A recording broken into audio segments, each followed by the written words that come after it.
పుట్టిన ప్రతి వ్యక్తి క్రిమినల్ కాడు. అలా అని క్రిమినల్ అయిన ప్రతి వ్యక్తి నేరస్తుల కుటుంబం నుంచి రాడు.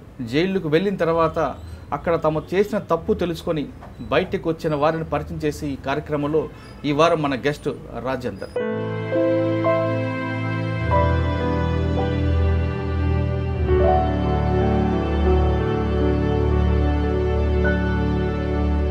హాయిగా ఆటో నడుపుకుంటూ ప్రేమించి పెళ్లి చేసుకున్న రాజేందర్, ఒక పాపతో చక్కని కుటుంబం నడుపుకోవాల్సిన రాజేందర్ జీవితం సడన్గా జైలు జీవితం కిందకు మారింది. గత 8.5 సంవత్సరాల కిందట సురావు రజని అనే అమ్మాయిని లవ్ మ్యారేజ్ చేసుకుని చక్కగా ఉండే సార్, ఫ్యామిలీ హ్యాపీగా ఉండేవాళ్ళం.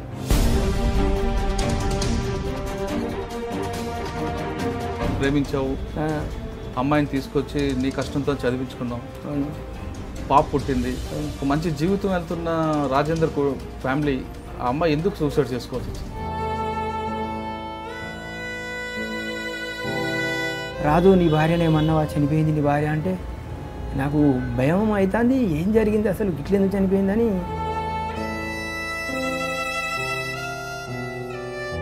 ప్రేమించి పెళ్లి చేసుకున్న భార్య చిన్న గొడవకి ఆమె ఆత్మహత్య చేసుకుందని చెప్తున్నాను. ఆమె చూడగానే ఏమనిపించింది? ఆ డెడ్ బాడీ చూడగానే చూడగా నాకు ఏం అర్థమైతే లేదు, అసలు ఏం అర్థమైతే లేదు. పోలీసు వాళ్ళు నన్ను లోపల రమ్మన్నారు.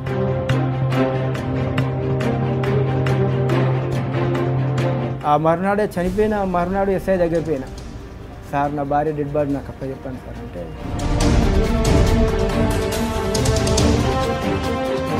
అసలు ఎంత హ్యాపీగా ఉంది.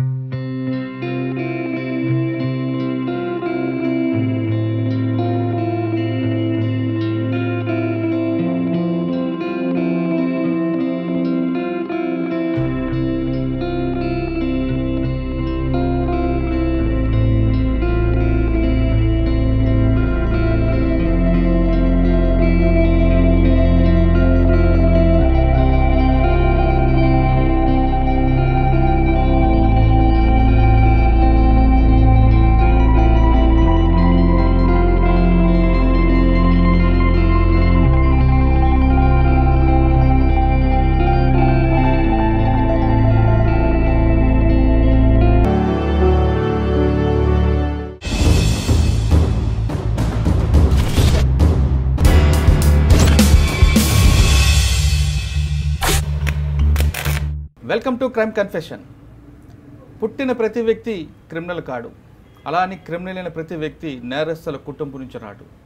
పరిస్థితుల ప్రభావం లేదా శనికావేశంలో చేసిన నేరాలతో జైలు పాలై జైలుకు వెళ్ళిన తర్వాత అక్కడ తాము చేసిన తప్పు తెలుసుకొని బయటికి వచ్చిన వారిని పరిచయం చేసి ఈ కార్యక్రమంలో ఈ వారం మన గెస్ట్ రాజేందర్. ఆటో నడుపుకుంటున్న రాజేందర్, కుటుంబంతో హాయిగా ఉండాల్సిన రాజేందర్ అనే వ్యక్తి ఎందుకు జైలుకు వెళ్ళారు? జైలుకి వెళ్ళిన తర్వాత అతను పడ్డ మానసిక శోభ ఏ స్థాయిలో ఉంది? బయటకు వచ్చిన తర్వాత అతనికి సమాజం ఏ విధంగా ఆహ్వానం పలికిందా లేదా? అతను జైల్లో ఉన్నప్పుడు అతని కుటుంబం పడ్డ కష్టాలు ఏంటి అనే విషయాల్ని రాజేందర్ అంటే తెలుసుకున్నాం. రాజేందర్ నమస్తే. నమస్కారం. రాజేందర్, హాయిగా ఆటో నడుపుకుంటూ ప్రేమించి పెళ్లి చేసుకున్న రాజేందర్, ఒక పాపతో చక్కని కుటుంబం నడుపుకోవాల్సిన రాజేందర్ జీవితం సడన్గా జైలు జీవితం ఎందుకు మారింది? జైల్లోకి వెళ్ళిన తర్వాత నువ్వు పడ్డ కష్టాలు ఎలా ఉన్నాయి, బయట నీ కుటుంబం ఎంత కష్టాలు పడింది, బయటకు వచ్చిన తర్వాత ఇప్పుడు నీ జీవనం ఎలా కొనసాగుతుంది? ఈ ప్రశ్నలకు సమాధానం చెప్పే ముందు ఒక్కసారి నీ గురించి, నీ ప్రేమ వివాహం గురించి చెప్పు. సార్ నా పేరు రాజేందర్, గొలుసుల రాజేందర్.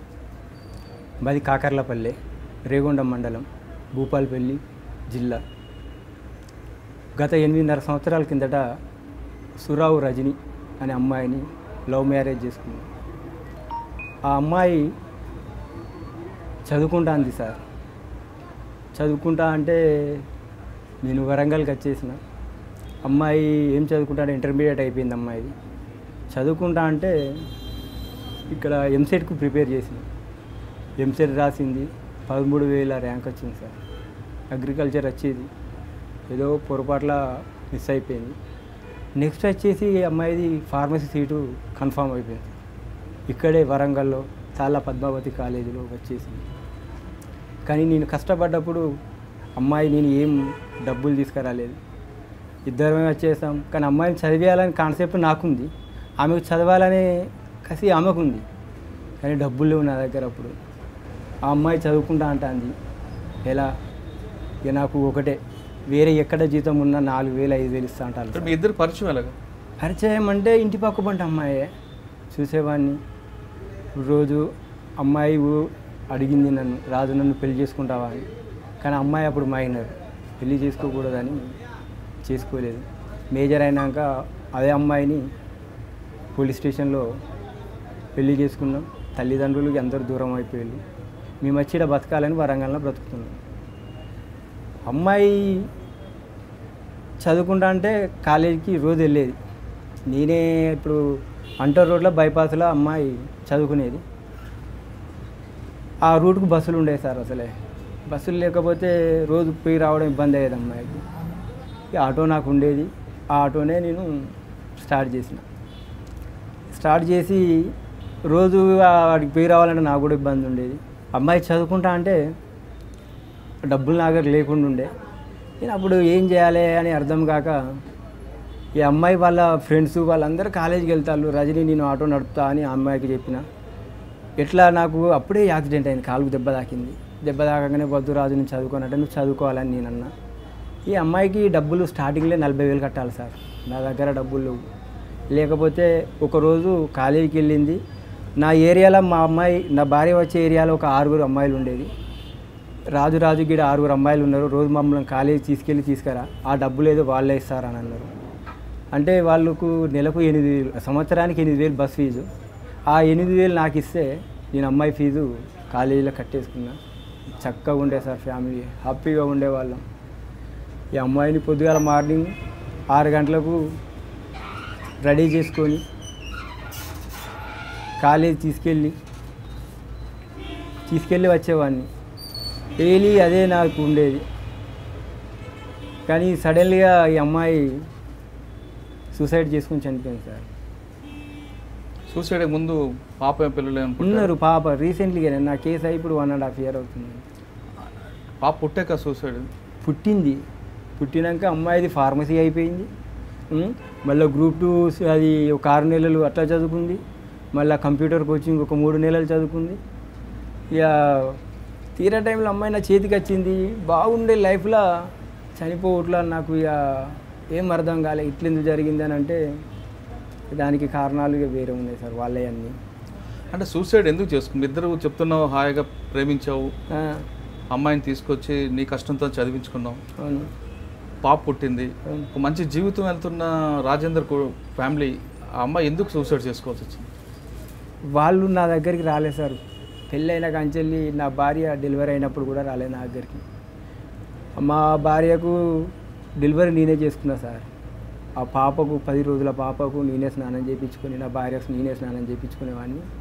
సడన్గా నా బిడ్డ బర్త్డేకు మా అత్తగారు వచ్చి అప్పుడు స్టార్ట్ అయింది సార్ నాది. అంటే సూసైడ్ ముందు రోజు ఏం జరిగింది మీ ఇద్దరు?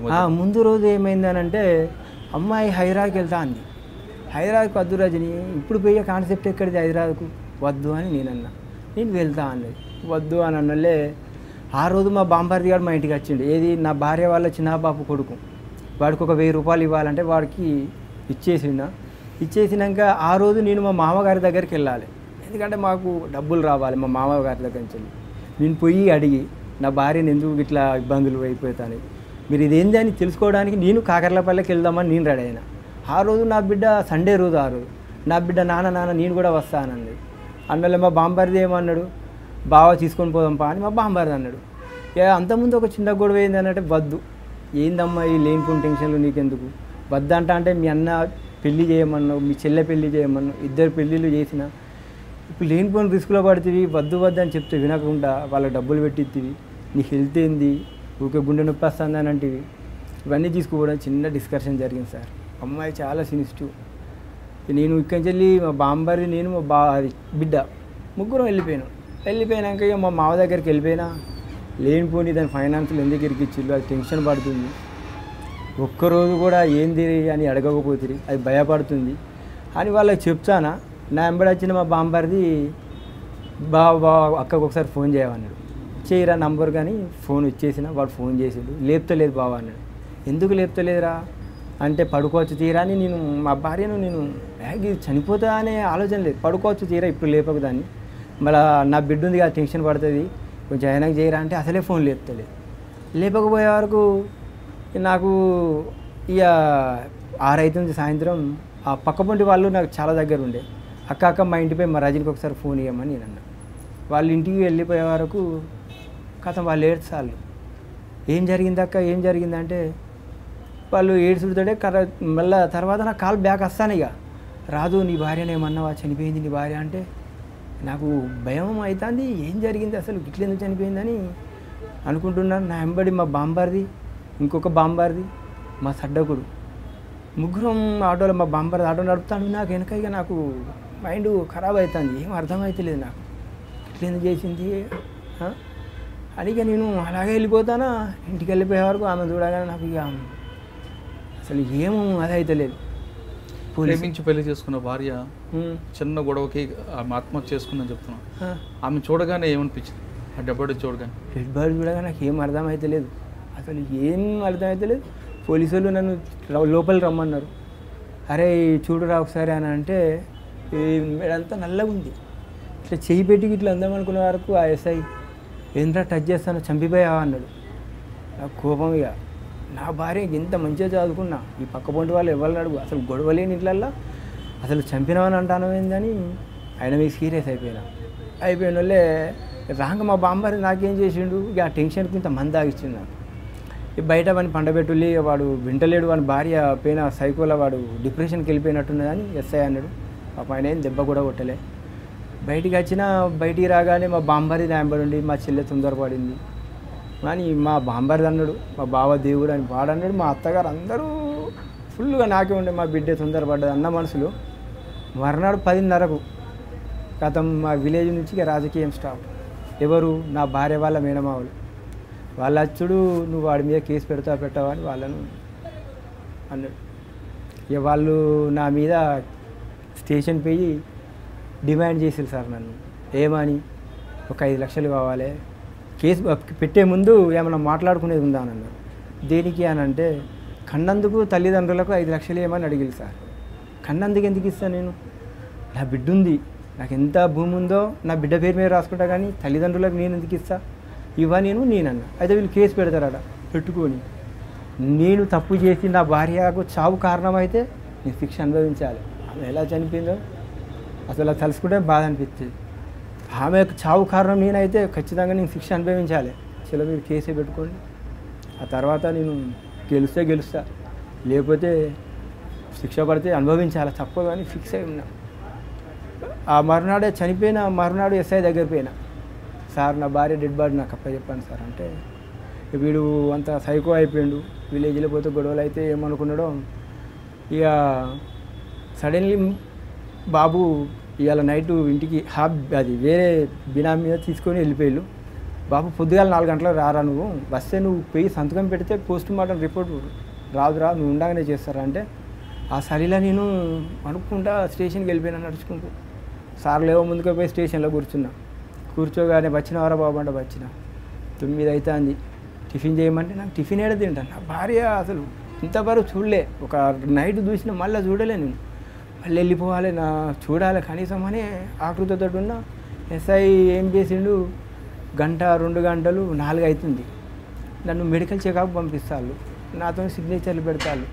అరే ఏమైంది, నన్ను ఇట్లెందుకు, పోస్ట్ మార్టం టైం అయిపోయింది, డాక్టర్లు వచ్చే టైం అయిపోయింది, వెళ్ళిపోతారు కదా అని నేను అనుకున్నా. తీరా టైంకు కోర్టుకు తీసుకెళ్ళు, సబ్మిట్ చేసిళ్ళు, నన్ను తీసుకొచ్చి జైలు వేసిండు. ఏ సెక్షన్ పెట్టారు? నా మీద 498A, 327, 306 red with 34 IPC DP act ఈ సెక్షన్లు పెట్టిళ్ళు. అందులో అమ్మా నాన్నను కూడా చేసిళ్ళు వాళ్ళు. నేను జైలుకు రాగానే నా భార్యను ఒక్కరోజు కూడా నేను వదిలిపెట్టలేను. 8.5 సంవత్సరాల పేరు మీద నా బిడ్డ నేను అసలు ఎంత హ్యాపీగా ఉన్న ఫ్యామిలీలో. ఆ జైల్లో నాకు మైండ్ ఏం పనిచేస్తలేదు. అయ్యా నా భార్య పదే నేను ఎటన్నా కిరాయి వెళ్ళిపోయినా ఉండేవాడిని కాదు, నా భార్య బిడ్డ ఉన్నది కదా అని ఇంటికి వచ్చేవాడిని. అలాంటిది 2 మాయమయ్యే వరకు నాకు ఇటు బిడ్డ లేదు, భార్య లేదు, నరక యాతన. నాకున్న 63 రోజులే ఉన్న జైల్లో. మొదటి రోజు జైల్లోకి వచ్చిన తర్వాత ఒకవైపు ప్రేమించిన భార్య చనిపోయింది, ఆమె దహనం కూడా చేయలేని పరిస్థితులు ఉన్నాయి. సంవత్సరంన్నర పాప ఉంది, ఆమెను కూడా చూసుకోలేకపోయావు. ఆ పాప ఎక్కడుంది, భార్య ఎక్కడుంది అన్న రాత్రి కల్లోకి వచ్చినప్పుడు అనిపించింది. అయితే ఆ పాపని తీసుకెళ్ళాను కదా కాకర్లపల్లి మా సొంతూరుకి వెళ్ళిపోయి మా మాతో మాట్లాడుతా అంటే ఈమె చనిపోయింది అనగానే ఆ పాప నాన్నే వదిలేసి వచ్చా. మేము ఇటే ఉన్నాం, అమ్మ నాన్న అందరు మా ఫ్యామిలీ అంతా ఇటే ఉన్నాం. డైరెక్ట్ నీ స్టేషన్ కోడ్తోటే తీసుకొచ్చి జైలు వేసిళ్ళు. పాప వాళ్ళ దగ్గర ఉండిపోయినల్లే మా పాప ఏం చేస్తుంది, అసలు నన్ను వదిలిపెట్టుండేది, అది ఒంటరిగా ఎట్లుంటుంది, అమ్మ లేదు, అది ఎంత ఏడుస్తుందో అని ఇదే బాధ నాకు. ఇటు తల్లి లేక ఇటు నేను లేక అది ఏడుచుడు, ఇటు నా భార్యని మర్చిపోకపోవడం. నాకు జైల్లో ఒక మానసిక వ్యాధిలాగి అది ఒక డిప్రెషన్కి వెళ్ళిపోతాను నేను. ఏంది అసలు నాకు గిట్లెందుకు జరిగింది, ఆ భార్యకి ఇట్లెందుకు చేసింది, చేతికి అంత వచ్చిన భార్యకి ఇట్లా ఇవ్వే, నా బిడ్డలన్నీ ఆలోచించలేదా, అసలు నేను ఏమన్నా అమ్మాయిని కష్టపెట్టాను. మంచిగా చదువుకున్నది, ఒక మంచిగా ఫార్మసీ అయిపోయింది, అన్నీ మంచిగా దాని సర్టిఫికెట్లు అన్నీ చేతికి వచ్చినాయి, మంచిగా మెడికల్ షాప్ పెట్టాలని ఒక కాన్సెప్ట్ మంచిగా ఉన్నాం. ఇట్లెందుకు చేసుకున్నది అనేది ఇదో ఆలోచనగా. ఇక వీళ్ళు అప్పుడప్పుడు మా తమ్ముడు ములాఖాత్ వచ్చినప్పుడు ఏమైందిరా ఏం జరుగుతుందిరా బయట అంటే, మా అత్తగారు ఇంటి పక్క పోంటే కదా రోకల బండలతో కొట్టి చంపి ఏదో కుర్చీ మీద నిలబెట్టి గొంతు నలిమి కుర్చీ మీద నిలబెట్టి కుర్చీని తన్ని వచ్చిందని విలేజ్లో వాళ్ళు చెప్తారు. పెట్టిన కేసులో 306, ఆ కొట్టి చంపితే నా మీద 302 అది కావాలి. సరేలే అని ఇవన్నీ వింటాంటే నాకు ఇంకా ఇవేం చెప్పకూడరా నేను బయటకు వచ్చినాక తర్వాత అని ఇదే ఉన్నా. నా బిడ్డను ముళ్ళకాతుకు తీసుకురాకని రాక దాన్ని చూస్తే నేను బ్రతకలేను రాక, నా వల్ల కాదు. అసలు జైల్లో నేనున్న 50 రోజులు డే అండ్ నైట్ నిద్రపోతలేను, ఈ ఆలోచనతో అదైపోతుంది. ఇక ఓ రోజు మా తమ్ముడు మా అమ్మ వచ్చిన రోజు నా బిడ్డను తీసుకొచ్చిళ్ళు. ఇక నా బిడ్డను తీసుకురాగానే నేను ఇక ఉండలేక వెళ్ళిపోయినా. దాన్ని చూస్తే అప్పుడే 50 రోజులకి ఇక నిద్రపోవాలి అన్నీ మైండ్లో సెట్ చేసుకున్నా. చూడగానే మళ్ళీ 13 రోజులు కూడా నిద్రపోలేదు. బయటికి వచ్చిన మా అమ్మ వాళ్ళు విలేజ్లో ములాఖాత్లో పాప మిమ్మల్ని చూసినప్పుడు ఏమన్నా, ములాఖాత్లో మీ పాప మిమ్మల్ని చూసినప్పుడు ఏడుపు కాదు, అసలు నా బిడ్డ ఎలా ఉండాలి, అంత బాగున్నమ్మా. ములాఖాత్ తీసుకురాగానే అసలు ఏంది నా బిడ్డ పరిస్థితి ఇట్లా అయిపోయింది అని అసలు ఏం అర్థం కాలేదు సార్ నాకు. అసలు ఆ జాలీలోకి వెళ్ళి అమ్మాయిని చూస్తే నాకు ఇక బాధ కాదు, అది నాకు చెప్పలేనిది కాదు, అంత ఘోరం అనిపించింది సార్ నాకు. అది ఈ జైలు నుంచి వెళ్ళి బయటికి వెళ్ళా. వాళ్ళు మా బిడ్డను కుట్టేవాళ్ళట. కుడతా అంటే ఇక మా వాళ్ళ నుంచి వెళ్ళి మా అమ్మ దగ్గరికి వచ్చేసి, మా అమ్మ దగ్గర నుంచి వెళ్ళి ఇక ఇండియం ఉన్నది. నేను డైరెక్ట్ జమ్మికుంటా మా తమ్ముని దగ్గరికి వెళ్ళిన. నా బిడ్డ ఫస్ట్ నా దగ్గర రాలేదు సార్, నా దగ్గరికి భయపడుతుంది. నా గురించి ఏమని చెప్పి మా అత్తగారు మీ నాన్న కుట్టి చంపేసిండు అట్లా అంటే, నా బిడ్డ చెప్తాంది ఏమని, మా పవన్ మామ వచ్చిండు, చికెన్ వండినాం తిన్నాం, ఇద్దరాగం తిన్నాం, బాయ్ చెప్పినాం వచ్చేసినామంటే కాదు గిట్లా అని నేను చెప్తా అంటే నా మీద ఒక అదో రకంగా చెప్పిల్లు నా బిడ్డకు. ఆ ఫస్ట్ పోడుతోటే నా బిడ్డ నువ్వు ఎందుకు వచ్చినావు అని డైరెక్ట్ అన్నది సార్ నా బిడ్డ. అరే ఏంది నా బిడ్డకి ఇట్లా అన్నది అని ఇక నాకు ఏడుపత్తాంది. కానీ నా బిడ్డ వాళ్ళు ఏడుపులు అవన్నీ విని దానికి కూడా డిప్రెషన్కి వెళ్ళిపోయింది. ఏడవకుండా ఏంది నాన్న అంటే లైట్ బంద్ చేయాలంటే బంద్ చేసింది, పడుకున్నది. పడుకున్నాక 3 గంటలకు లేచింది. నేను పడుకున్నప్పుడు ఎప్పుడు నా బిడ్డ షాత్ మీదకి వచ్చి ఇలా అని ఆడుకునేది. ఫస్ట్ దగ్గర అంది నాన్న అనుకుంటూ వచ్చి పడుకొని ఇట్లా ఆడుతాను. ఏడుపు వస్తాను సార్ నా బిడ్డ ఇట్లా అన్నదంటే నాన్న చలి పెడుతుంది మంట పెట్టవా అని అంటే సరే పా బిడ్డ అని 3 గంటలు లేచిన మంట పెట్టిన కూర్చోబెట్టి చలి కాగుతున్నా. నాన్న అమ్మో నువ్వు అక్కడ బొంద పెట్టిల్లు తీసుకొద్దాంపా నాన్న అంట. నాన్న ఇప్పుడు రాదు నాన్న అని అంటే వింటలేదు అసలే. పోదాంపా అమ్మ నాడ బొంద పెట్టిల్లు తీసుకొని వద్దాంపా అని అంటాను. అరే ఇప్పుడు ఏం చెప్పాలా నా బిడ్డకు ఏం అర్థమైతే లేదు.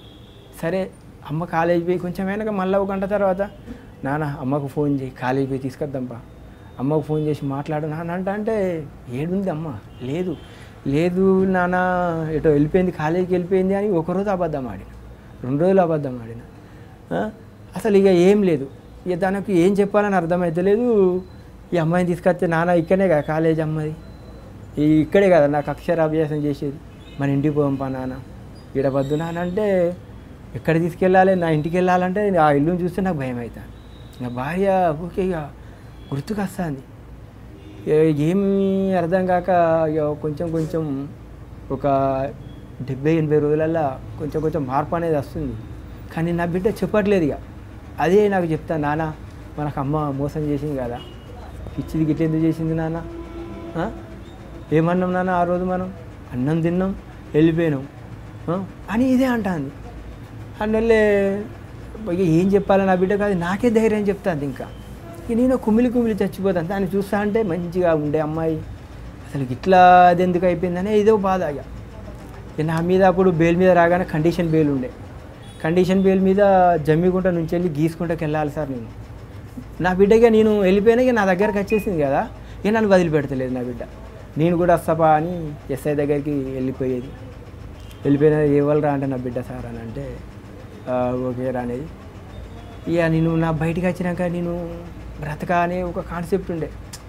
ఇంత చేతికి వచ్చిన అమ్మాయి, ఇంత ఇష్టపడే అమ్మాయి, నా బతకద్దని చచ్చిపోవాలనుకున్నా సార్. ఇక నేను ఏంది ఎస్ఐ జైలు వేసిండు, ఎస్ఐ దగ్గర పోయి అడగాలని అనుకున్నా. ఎస్ఐ సిఐ దగ్గర తీసుకెళ్ళి సార్ వీంది ఒక స్టోరీ డిఫరెంట్గా ఉంది సార్, ఇది ఒక షార్ట్ టెంపర్ లాగా ఉన్నాడు, కానీ వాడి భార్య ఇట్లా చేసిందని చెప్తే ఏం చేస్తావు మరి నీ ఇష్టం ఎలా ఉంది అని ఆయన అన్నాడు. అన్నలేక వీళ్ళు ఏం చెప్పేది నాకు ఏం వినబడతలేదు. ఎవరు ఏం చెప్పినా నా ఆలోచనకి నా భార్య మీదకి వెళ్ళిపోతాను. ఇక నువ్వు మాట్లాడేది ఇట్లా వింటా చూస్తానా, నా ఆలోచన అంతా నా భార్య మీద నా బిడ్డ మీద. ఆ ఎస్ఐ ఉండి అరే బాబు నీకు ఏం కాదురా, నువ్వు భయపడకురా. ఇక ఆయనకు అర్థమైంది వీడు బ్రతకలేడు, వీడు చనిపోతాడు అనేది ఆ ఎస్ఐ అర్థం చేసుకున్నాడు. ఆయన ఏమంటున్నాడంటే నీకేం కాదురా, వాళ్ళు తొందరపడి నీ మీద కేసు పెట్టిల్లు కదా, నీకు నేనున్నా, నీ బిడ్డకు నేనున్నా, ఏదంటే అది అని ఆయన అంటాడు. అయితే ఎస్ఐ నా ఊరోళ్ళు అందరూ నేనే చంపినని అంటారు, ఈ ఎస్ఐ ఏం కాదని ఈయన అంటాడు అని నేను ఇదే ఆలోచనలు ఉన్నా. తీరా టైంకు ఒక ట్రక్కు నడిపేశారు. ఇక ఆటో పక్క పెట్టేసిన ట్రక్కు నడుపుతానా, చేతుల్లో పైసలు ఏమి లేవు. నా బిడ్డ ఏదంటే అది తీసుకొచ్చేటోని, నాన్న ఒక 10 రూపాయలు అంటే నా దగ్గర 10 రూపాయలు కూడా లేవు సార్. ఇంకా ఏడుపు వస్తుంది, ఇంకా 10 రూపాయలు ఏదన్నా పని చేయాలి ఇక, లేకపోతే తప్పదు అని ఆ ట్రక్ మీద పోయేవాడిని వచ్చేవాడిని. 100-200 వస్తే నా బిడ్డకు నేను అంతే. ఇక అప్పటి వరకే ఇక తీరా టైంకు నేను ఎలా చనిపోవాలి, ఎట్లా చనిపోవాలని ఇదే ఆలోచనలోనే ఉన్నాయి. ఇక అటు బండి నడుపుకుంటూ డబ్బులు వస్తానే ఎట్లా చనిపోవాలి ఏంది, సూసైడ్ ఊరేసుకుంటే అంటే నా భార్య ఊరేసుకుంటే నేను వేసుకోకూడదు. ట్రైన్ కింద పడాలనుకుంటా, ట్రైన్ కింద పడితే నా బాడీ ముక్కలు కానీ దానికి ఇక నేను నాలెడ్జ్ బాగుంటుంది. వెబ్సైట్లన్నీ ఇక సెర్చ్ చేసిన పెయిన్లెస్ సూసైడ్ చేసుకోవాలి, ఇక చచ్చిపోవాలి ఇక నేను. కానీ ఆ టైంలో మీ పాప గుర్తు రాలేదు నాకు అస్సలేదు. ఇక నా పాప మొత్తం పాప మీద ఫోకస్ చేయాలి, ఇక మొత్తం నా భార్య మీదనే ఫోకస్. ఇక నేను పెయిన్లెస్ సూసైడ్ చేసుకోవాలి ఎలా అనేది ఇక దానికి ఇక ప్లాన్ చేసుకొని చనిపోదాం అనుకునే మూమెంట్లో ఎస్ఐ ఒకసారి ఫోన్ చేసి బాబు ఎక్కడున్నావు రారా అన్నాడు. వెళ్ళిపోయాక మళ్ళీ ఇదే చెప్తాడు, అరే ఏం కాదురా నీకు, నీ బిడ్డ నేనున్నా, నీ బిడ్డ ఏం చెప్తాను అంటే నా బిడ్డను తీసుకుపోయి స్కూల్లో జాయిన్ చేసిన, కానీ ఇక ఏం అర్థమైతే లేదు. నీ బిడ్డకు స్కూల్ ఫీజు ఎంతరా అన్నాడు. 12,000 అట సార్. 12,000 అని అంటే డబ్బులు లేరని అక్కడ నాకెరక్కనే డబ్బులు జాయిన్ చేయనే చేసిన. ఇంటికాడ అమ్మాయి తిరుగుతుంది, ఆ ఎండకు అటు ఇటు తిరుగుతాడే నాకు బాధ అనిపించి స్కూల్లో వేసిన. డబ్బులు నేను పే చేస్తారా నీ బిడ్డకు అని అన్నాడు. అవి ఎస్ఐ ఏంది, నా బిడ్డకు బిల్లు డబ్బులు కడతా అని కూడా ఏంది అనేది నాకు ఇదే అర్థమవుతలేదు. ఈయన డబ్బులు కడతా అని ఒక భరోసా ఇవ్వగానే ఇక నాకు చావుకు దగ్గర దాకా పోయేది. కమ్ బ్యాక్ నా వైపు ఒక ఎస్ఐ నా వైపు మాట్లాడుతున్నాడు, నేను ఎందుకు చనిపోవాలి, చనిపోకూడదు, నా బిడ్డ ఆగమైతే నా భార్య చేసిన తప్పు నేను చేయకూడదు. నా మీద నా ఊరోళ్ళకు ఏమంటారు, వాడు ఊరేసి చంపి వచ్చిండు అని మా అత్తగారు అంటారు. నా మీద 306 బుక్ అయింది, 498. నేను సత్తే ఇది పరిష్కారం కాదు, నేను బ్రతికి చూపెట్టాలి ఇక అనేది ఒకటి. ఇక ఎస్ఐ ఫుల్ ఎంకరేజ్ నాకు, ఏంద్రా బాబు అనేది ఆయన పిలిపించుకున్న డబ్బులు ఇవ్వడం అవన్నీ. అప్పుడు నేను నా కేసు ఏంది అనేది మొత్తం స్టడీ చేసిన. 498 ఏంది, 306 ఏంది, ఇవన్నీ ఇక స్టడీ చేసుకున్నా. ఇక పడితే నేను తప్పు చేస్తే శిక్ష పడితే తప్పదు, ఇక నా బిడ్డ కోసం అయినా నేను బతకాలి అనేది అనుకొని ఈ జైల్లో ఆర్ శ్రీనివాస్ సార్ అని జైలర్ ఉండే, సూపరింటెండెంట్ సార్ ఉండే, పోయి బతికిలాడుకున్నా. సార్ వేరే డ్రైవింగ్కి పోతే తాగుడు అలవాటు అయిపోయింది, తాగితే నేను చనిపోతే ఇక నాకు అన్నం ఉండదు, ఇక నా బిడ్డ ఆగమవుతుంది. సార్ నాకు జాబ్ కావాలని ఆర్ శ్రీనివాస్ సార్ బతికిలాడిన. నీకు జాబ్ ఎక్కడ వెళ్ళిపోరా అని అన్నాడు. ఆయన వెంబడే పడేది. 5 రోజులు రమ్మంటే రేపు వచ్చి ఆ గేట్ కాడ కూర్చొని నమస్తే పెట్టేది. సార్ దండం పెడతాను సార్, నాకు జాబ్ మెయిన్ ఇంపార్టెంట్, నాకు అది లేకపోతే నేను ఇప్పుడు బతకలేను. నేను ఏ డ్రైవింగ్ చేసినా ఆలోచన వస్తుంది, ఇదే నా భార్య గుర్తుకొస్తా, నా బిడ్డ వస్తుంది. పొరపాటున మిస్ అయితే యాక్సిడెంట్ అయితే అట్లా అయిపోతుంది, ఇది పర్ఫెక్ట్ పంపుగా అనుకొని బతికిలాడుకుంటే బాబు మరి నీ మీద ఏమైనా దొంగతన కేసులు అని అడిగింది. అలాంటివి ఏం లేవు సార్, కానీ నీ మీద ఎంక్వైరీ చేస్తారా బాబు అని అన్నాడు. చేసేది ఏమిటి, ఎస్ఐ నాకున్నాడు ఎంబడి, ఆయన ఎలా అంటాడో ఆయనే చెప్తాడు కదా అని ఇక్కడ సరే నేను అడుగుతా అని ఎస్ఐ దగ్గరికి వెళ్ళాం. మళ్ళీ ఎస్ఐ విఠల్ దగ్గరికి వెళ్ళి సార్ ఇట్లా నా గురించి ఎంక్వైరీ వస్తారట, సెంట్రల్ జైల్లో నెలకు 12,000 ఇస్తారు సార్ అంటే, అరే నువ్వు ఇమ్మీడియట్లీ వెళ్ళిపోయి సూపరింటెండెంట్ తోటి ఇది నా పర్సనల్ నంబరు, నువ్వు ఫోన్ చేపిరా, నీకే షూరిటీ అయినా నేను పడతా అన్నాడు. అరే ఇక ఈయన ఇట్లా చెప్పాడు కదా అనుకున్నా, డైరెక్ట్ ఆర్ శ్రీనివాస్ సార్ కలిసితోటే బాబు రేపు రావాలన్నాడు. రేపు వచ్చినా జైన్ అయినా సార్ ఇదే పంపుల నేను నా భార్య నేను డీజిల్ పోసుకొని వెళ్ళిపోయేవాళ్ళం భద్రకాళి గుడికి వెళ్ళి. అంత హ్యాపీగా ఉండి ఈడు ఉంటా అంటే ఈ ఊడవడం ఇవన్నీ కాదు నా కాన్సెప్ట్. అసలు ఏంది అమ్మాయి మంచి చదువుకున్న అమ్మాయి నా లెవెల్ ఏ రేంజ్కి వెళ్తా అనుకున్నా, ఇదేంది అనుకున్నా కానీ ఇక తప్పదు, నా బిడ్డ కోసం ఏదైనా చేయక తప్పదు. 1 రోజు 2 రోజులు వాళ్ళు చెప్పిన పని చేసిన, ఈ పంపులన్నీ నేర్చుకుంటూనే ఉన్నా. నేర్చుకుంటున్నా సార్ నాకు ఇక పంపులన్నీ ఆపరేటింగ్కి వస్తాయి, జాబు అది నేను పంపులు కొడతా అంటే, అరే చాలామంది డబ్బులు పొడగొట్టుకున్నారు 2 రోజులు ఆగు అంటే ఆగిన. ఫస్ట్ ఆ పంపు నేను కొట్టిన పంపు 3వ నంబర్ ఫస్ట్ ఎక్కుడుతాడిగా నా భార్యను అదే ఆలోచనలో ఉండుకుంటూ డబ్బులు ఇస్తున్నా. పర్ఫెక్ట్ ఎంత కొట్టినా నా భార్య గుర్తుకు వస్తాను, ఎంత డైవర్ట్ చేసినా నా భార్య నా బిడ్డ ఆమె గుర్తుకు వస్తాను. తీరా లెక్కకు పోయే వరకు 500 షాట్ వచ్చింది సార్. 500 షాట్ రాగానే ఏం జరిగింది ఎలా జరిగిందని అవన్నీ మళ్ళీ సైపింగ్ మిషన్లు ఉంటాయిగా అవన్నీ నేను చెక్ చేసుకున్నాను. కానీ ఒక సైపింగ్ చీటీలో 500 క్యాన్సల్డ్ అనే వచ్చింది, కానీ అది క్యాన్సల్డ్ అని నేను చూసుకోలేదు. సేల్ అని ఉంటే మా అకౌంట్లో పడుతుంది, క్యాన్సల్డ్ అని వచ్చింది. అమ్మో ఆయన 520 రూపాయలు పోయాక అలా చేసిన అంతా వెళ్ళిపోయినాయి అనుకున్నా. అయినా పోతే నా మంచిగా అనుకున్నా, అయినా నేను ముందుకు వెళ్ళాలి ఏం కాదని ఒక ధైర్యంతో వెళ్ళిపోయినా. భద్రకాళి గుడికి వెళ్ళిపోయినా ఏదో హుండీలు వేసింది అనుకున్నా. ఆ టైమింగ్స్ అన్నీ సీసీ కెమెరాలో చూసుకొని ఏ వెహికల్ అనేది పర్ఫెక్ట్ ఆ వెహికల్ చూసుకొని వాళ్ళ ఆ నంబరు ఎవరి అడ్రస్ ఉందో ఇంటికి వెళ్ళి ఆ 520 తీసుకొచ్చి ఇలా కట్టగానే నాకు హ్యాపీ అనిపించింది. మర్నాడు 3వ నంబర్ పంపు కొట్టగానే మళ్ళీ 200 పోయినాయి సార్. ఇదే ఆలోచనగా అలా అయిపోయాక మళ్ళీ ఇంకో పంపు కొట్టగానే 80 రూపాయలు పోయినాయి. ఇక అప్పుడు నాకు ఇక నా భార్యను గుర్తు చేసుకోవద్దు, ఇక నా బిడ్డను గుర్తు చేసుకోవద్దు, పర్ఫెక్ట్గా డ్యూటీ చేయాలి, చేసినాకనే బయటికి వెళ్తే గుర్తుకు వస్తే అప్పుడు అని ఇక ఫుల్ పంపు మీద ఇక నా ఆలోచన అనేది నా భార్య మీదకి వెళ్ళి ఇక డైవర్ట్ చేసుకుంటూ ఇక నా బిడ్డ కోసం నేను కష్టపడాలి. నా బిడ్డ పేరు ₹1 కూడా ఫిక్స్ చేయలే, అసలు ఏం చేయలే. నా భార్య చేతికి అందిస్తే మేము అనుకున్నాం, నేను కష్టపడ్డదంతా ఇంటికి వెళ్ళిపోవు, నా భార్య కష్టపడ్డదంతా నా బిడ్డకే కదా అని అనుకున్న కాన్సెప్ట్లో ఇట్లా అయిపోయా అని నేను ఇక రోజు డ్యూటీకి వచ్చేది సార్. వచ్చి ఇక పర్ఫెక్ట్గా అయిపోయినా అసలు నన్ను చూస్తే నేనున్న ఏరియాలో గడ్డ పెరిగి ఆ ఏరియాలో నన్ను పిచ్చోడు అనుకున్నారు సార్. వీడు పిచ్చోడు, వీడి భార్య చనిపోయింది, వీడు పిచ్చి లేచిందని అందరూ ఫిక్స్ అయిపోయారు. ఇక వీడు బ్రతకడు చచ్చిపోతాడు అని అనుకున్నారు. ఆర్ శ్రీనివాస్ సారు డ్రెస్ ఇచ్చిండు, షూ ఇచ్చిండు, పోయి సేవింగ్ చేసుకొని యూనిఫామ్ వేసుకొని అత్త అంటే అందరూ షాక్ అవుతారు. అరే వీడు ఇన్ని రోజులు పిచ్చోలాగా తిరిగిండు వీళ్ళేంది అనగానే పంపు కాడికి వచ్చి పర్ఫెక్ట్గా పని చేసుకోవడం, ఇంటికి వెళ్ళడం గుర్తుకు వస్తుంది. ఇప్పుడు ఏడుపు కాదు కదా, నిద్ర పట్టదు సార్. అసలు ఆమె మంచిది, ఎంత మంచి అంటే మా అమ్మ ఎలా చూసుకున్నా అంత బాగా చూసుకున్నది సార్ నన్ను. కానీ నేను కూడా అంత డబ్బులు చూసుకున్నాను. రాజు, ఫైనల్గా నా క్వశ్చన్ చాలా క్లియర్గా చెప్పండి. మీలాగా ప్రేమించి పెళ్లి చేసుకొని భార్య సర్వస్వం అనుకున్న కొంతమంది చిన్న చిన్న ఘర్షణల వల్ల ఆమె చేసుకుని సూసైడ్ చేసుకుంటే, మీకు భార్య కావాలనుకుంటూ మీరు కూడా సూసైడ్ ప్రయత్నం చేయడం, తర్వాత ఒక ఎస్ఐ ద్వారా మీరు మారడం, మీరు చేసిన పాపానికి ఏ పాపం చేయని పసిపాప చాలా ఇబ్బంది పడింది. ఇబ్బంది కాదు అది, అమ్మ నాన్న కూడా. అటువంటి పరిస్థితి వేరే వాళ్ళు రాకుండా ఉండాలంటే మీరు ఇచ్చే మెసేజ్ ఏంటి, సలహా ఏంటి మీలాంటి వాళ్ళకి? ఒకటి, లవ్ మ్యారేజ్ చేసుకున్న వాళ్ళకి తల్లిదండ్రులకు ఒకటి, పిల్లలను అర్థం చేసుకోవాలి. మేము చేసి బయటికి వచ్చి ఎంత కష్టపడ్డాం అనేది మా అత్తమావు తెలుసు. రాజు కష్టపడ్డాడు అనేది తెలుసు, ఆయన తప్పు లేదని తెలుసు.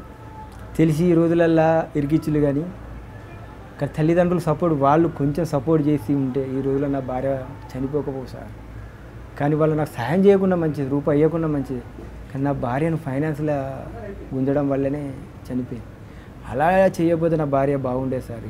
రాజు రజని ప్రేమ వివాహంలో వాళ్ళిద్దరు ప్రేమించి పెళ్లి చేసుకున్నారు. చక్కన కాపురం, ఒక పాపతో ఉన్న కుటుంబంలో చిన్న వ్యవహారం చిచ్చురేపింది. అయితే ఆ సమయంలో రజనీ తీసుకున్న క్షణికావేశ నిర్ణయం ఈరోజు రాజు కుటుంబం జైలు పాలైంది. రాజే జైలు పాలేయడం అనుకుంటే పొరపాటు. తల్లి లేని లోటు, బతుకున్న తండ్రి జైలు కావడంతో ఆ పాప బంధువుల దగ్గర పెరిగింది. అటువంటి పరిస్థితి ఎవరికి రాకుండా ఉండాలంటే ఖచ్చితంగా క్షణికావేశంలో ఇలాంటి నిర్ణయాలు తీసుకోవద్దనేది చాలా చక్కటి చెప్పాల్సి వస్తుంది. ఎందుకంటే మనం ఏ పాపం చేయకుండా ఆ పిల్లల్ని రోడ్డు మీద పెట్టడం అనేది చాలా పెద్ద మహాపాపం. బతుకున్న తండ్రి జైల్లో ఉండి కన్న తల్లి శ్మశానానికి వెళ్తే ఆ పాప ఎవరికి చెప్పుకుంటుంది అనే విషయం కానీ, చనిపోయి ఆత్మహత్య చేసుకున్న కుటుంబ సభ్యులు ఒకసారి తమ పిల్లల గురించి ఆలోచించుకుంటే ఖచ్చితంగా రాజు లాంటి పరిస్థితి రాదనే విషయం చాలా స్పష్టంగా చెప్పవచ్చు. ఇది ఈ వారం రాజుతో ఎక్సలెంట్ ఇంటర్వ్యూ. వచ్చే వారం మరో గెస్ట్తో మళ్ళీ కలుద్దాం. అంతవరకు నమస్కారం. For more videos, subscribe to iDream. And loads of fun entertainment and content, do watch iDreams. Do subscribe iDream Media. దయచేసి iDreams మీరు సబ్స్క్రైబ్ చేయాల్సిందిగా నేను కోరుతున్నాను. I am Dr. Nayak, DT Nayak. For more videos, please subscribe to iDream. Please subscribe iDream News. Please subscribe iDream. Please subscribe iDreams. మీరు చూస్తున్నారు iDream News.